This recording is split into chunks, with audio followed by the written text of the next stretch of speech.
Today on Plumbing Around, we're going to do a bathroom sink install with a new faucet on the sink. In the box, we have our faucet with all the parts that are needed to install it. So the first thing we're going to do is we will get the foam gasket that sticks on the underside of the escutcheon. We are going from an old faucet that was a 3-hole mount to a single hole mount. So we stick our foam gasket on the bottom of the escutcheon. That will keep any water from being able to get under the escutcheon and drip down into the cabinet below. We'll feed the water lines through the center hole on the escutcheon, and then the faucet rests on top of that. While you're getting your faucet prepared and ready to go onto the sink, it's a little bit of a juggling act until you get everything secured in place on the sink. We'll feed the water lines through the center hole on the sink.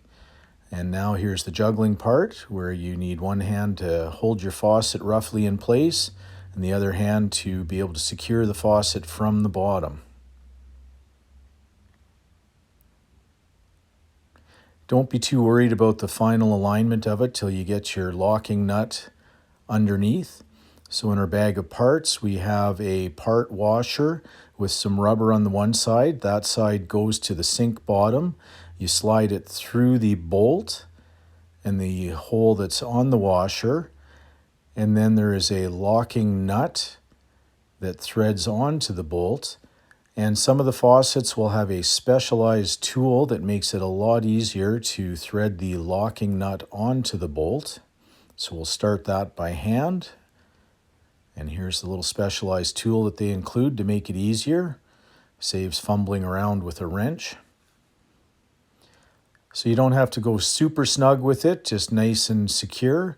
Before you totally tighten it up, you want to make sure your escutcheon looks even in alignment with the edge of the sink and that the spout of your faucet is lined up over the hole. Then we have our pop-up assembly. We'll take off the top waste nut for that. That will go into the top of the sink. We'll pull out the stopper. And to seal the sink for the waste nut, you can either use silicone like we are here, or you can use plumber's putty. It's just basically whatever your personal preference is. Silicone might make a little bit more of a mess, plumber's putty a little bit less, so it's all up to you. So now we'll hold the waste nut in the top of the sink, and then we need to thread in the rest of the pop-up assembly from below. And then you want to make sure that the nut for the horizontal lever for the pop-up stopper is pointing directly to the back of the sink. We'll take the nut off of that. And then the next thing you need to do is tighten up the nut on the bottom for the pop-up assembly. You have your rubber washer just above that. You can go hand tight, and then in this case we'll use some adjustable pliers to tighten it up. We'll remove the excess silicone from the waste nut on the top of the sink. Now we're going to get ready to set our sink into the opening in the cabinet. We'll get rid of any dust. And to help seal it and secure it in place, I like to use an adhesive silicone. We'll put a bead around the edge of the opening on the countertop. You can see how well your freehand skills are with that. Now we'll gently set our sink into place, being careful not to get silicone everywhere. Then we want to check the alignment of the sink in the hole, try and get an even measurement off the back.